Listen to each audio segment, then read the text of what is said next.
Hey YouTube, it's your boy JBunny, and I have music on my mind. In this special episode, I want to dedicate this to all of my friends and people who I've met along the way who have that artistic itch and have a dream to make music and a passion to make art. And they find out that it's harder than it seems. And there's a lot of struggles along the way. Let's get into it. So, something I've noticed along my musical journey is that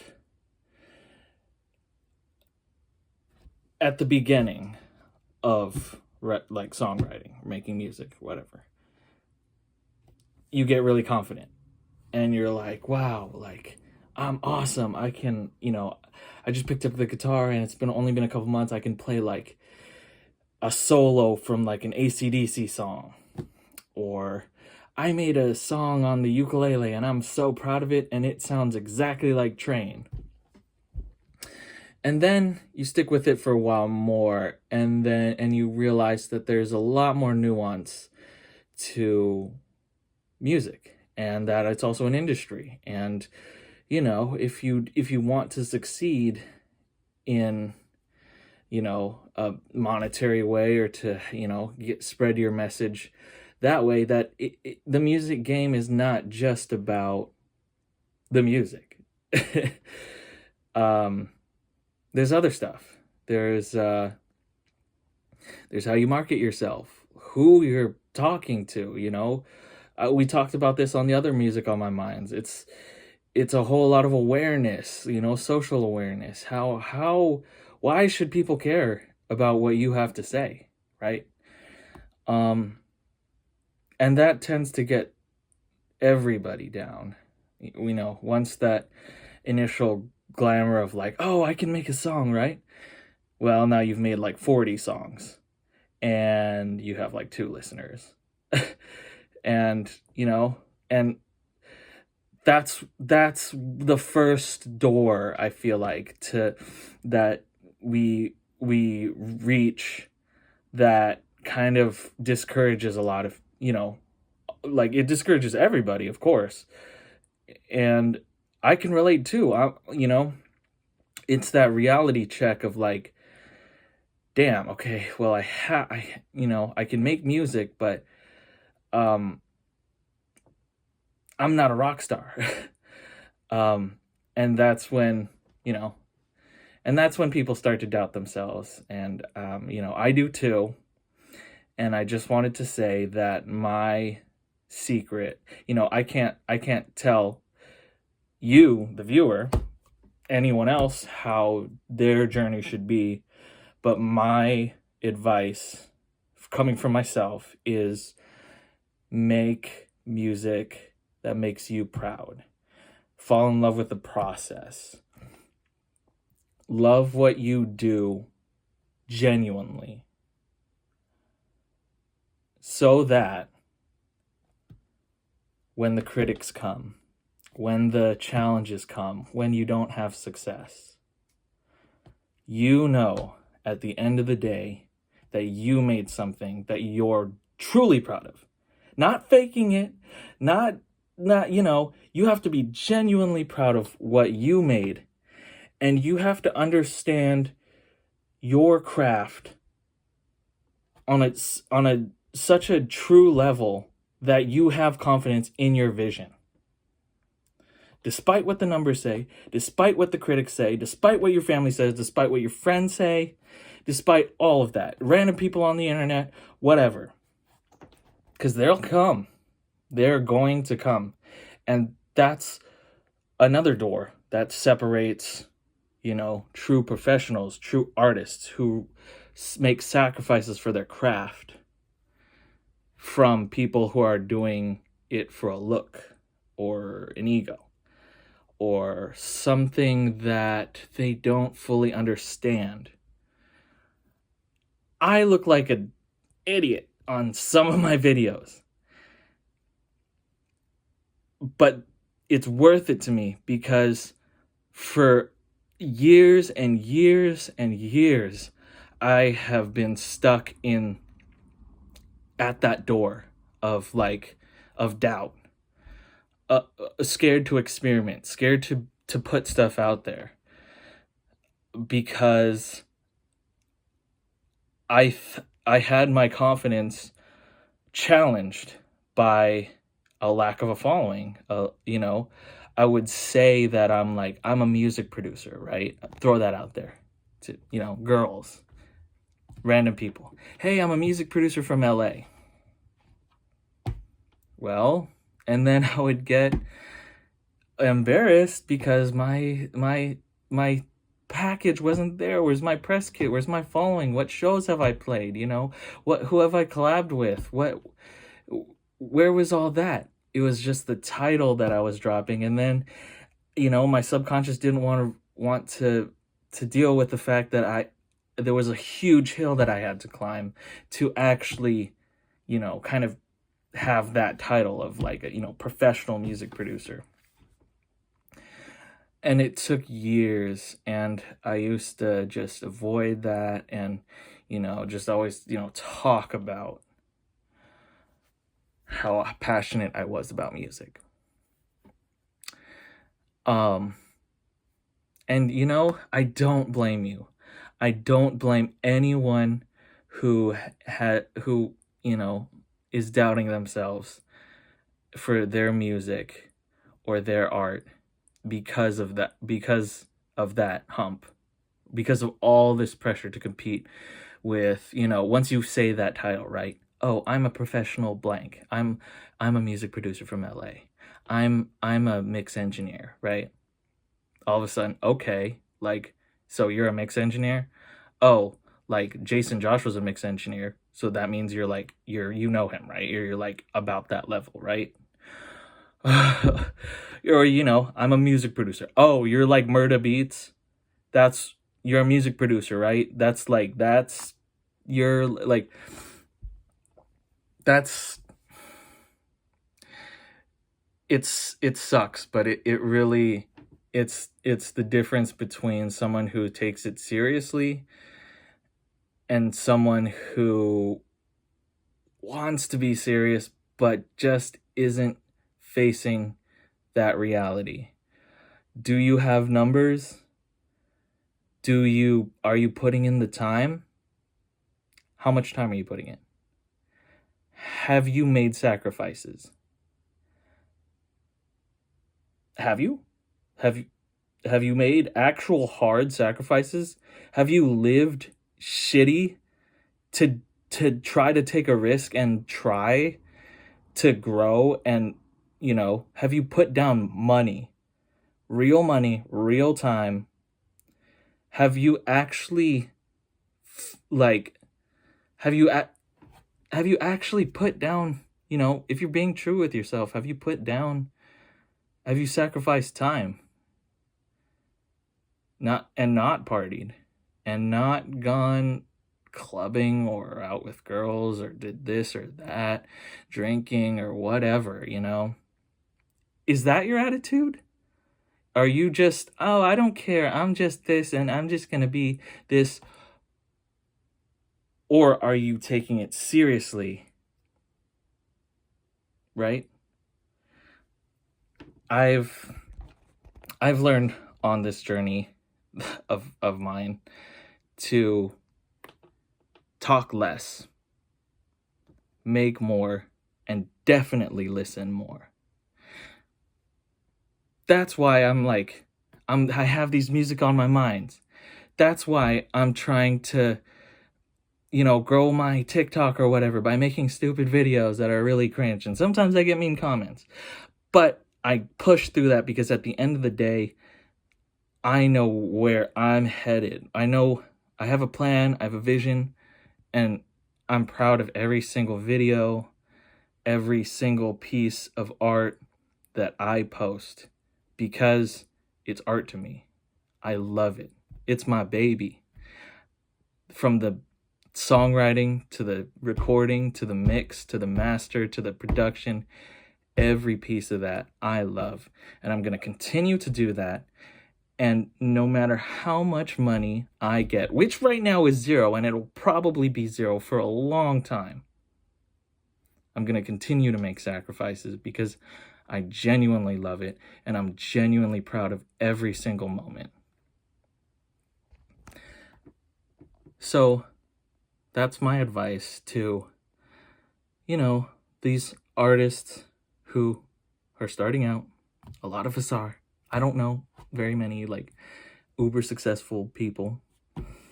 But yeah, that's just my little perspective. I mean, this is why like I realized too that making music, making art of any kind, right? Think about why you did it when you started, right?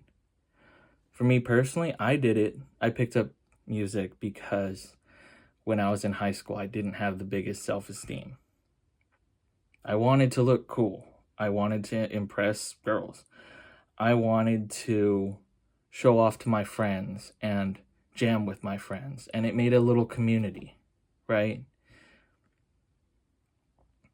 Then I got selfish and I got an ego and I wanted to be a songwriter and make it to the top and blah, blah, blah, blah. Full circle to today. I'm doing these music reviews, right?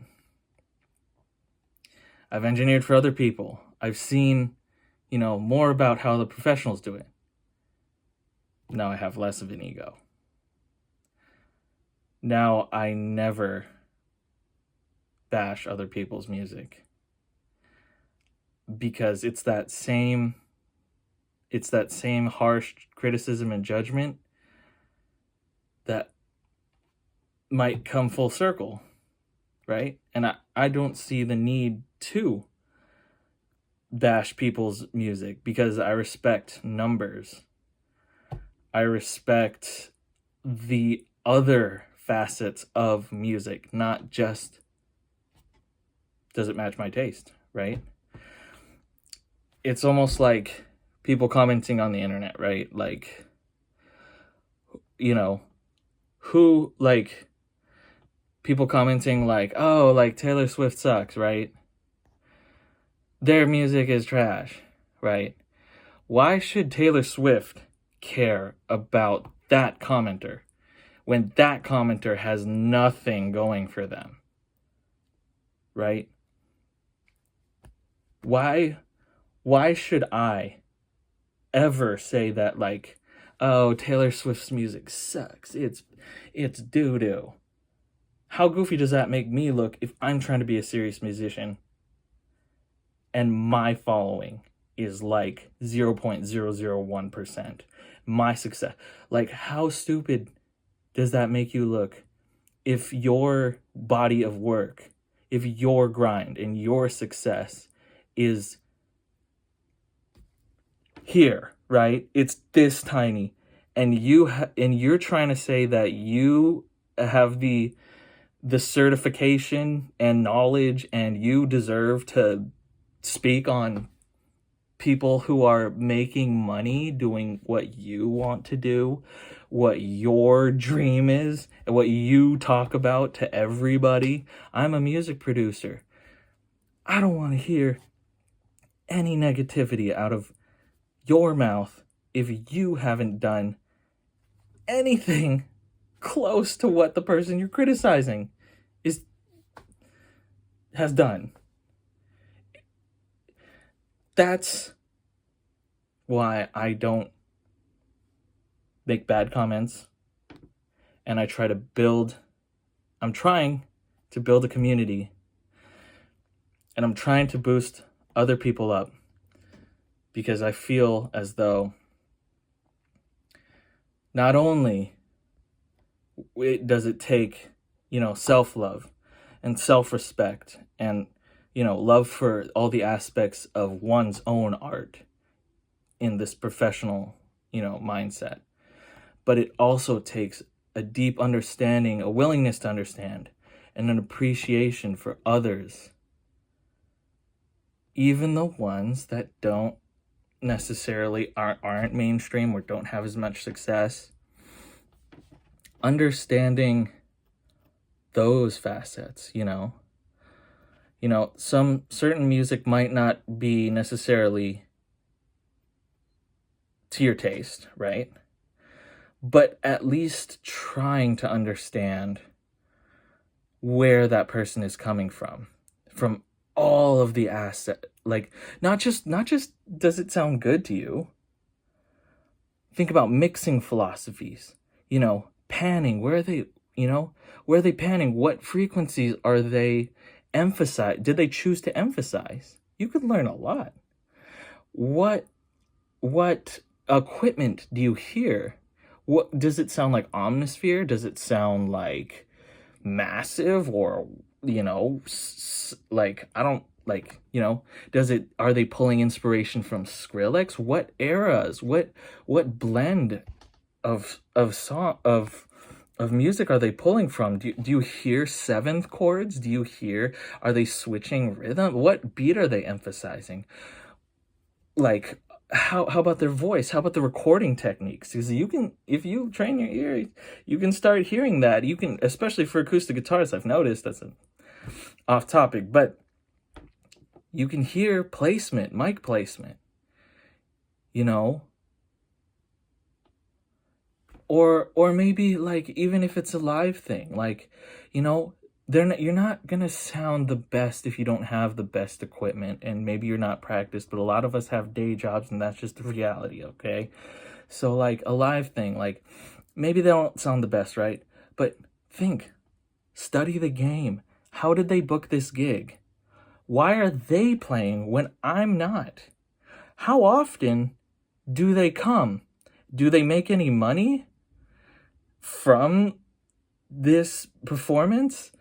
What equipment are they using? Are they using in-ear monitors, or do they have a sound guy? Are they doing it themselves? What amp are they using? What guitar are they using? All that stuff. What mic? Maybe the mic is the reason why they sound bad.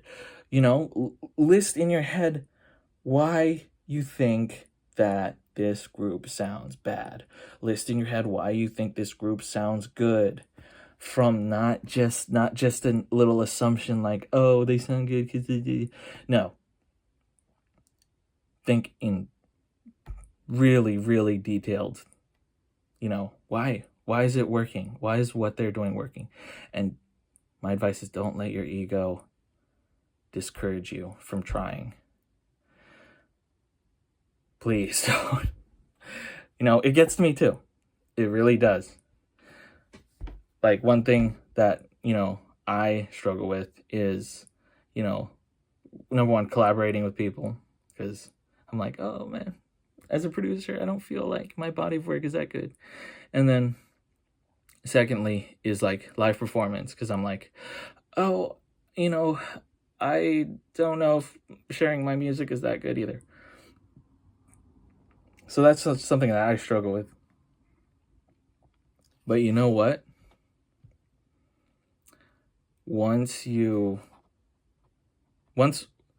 I understand, once I come to the conclusion that I'm doing this because I love it, not for anyone else, not for anyone's approval, not to look cool, because I love it and I love the process, and I'm obsessed with every facet, then it becomes okay to look stupid. So, in conclusion, I encourage you guys, with all the love that I have, and all the gratitude and all the respect that you deserve, just for being you, and just for trying, and putting some stuff out, putting art out there that you're proud of. I encourage you guys to keep doing it. Be kind to yourself and other artists, especially if they have something to teach you, which they always do. And stay tuned, because I always have music on my mind. Thanks for watching.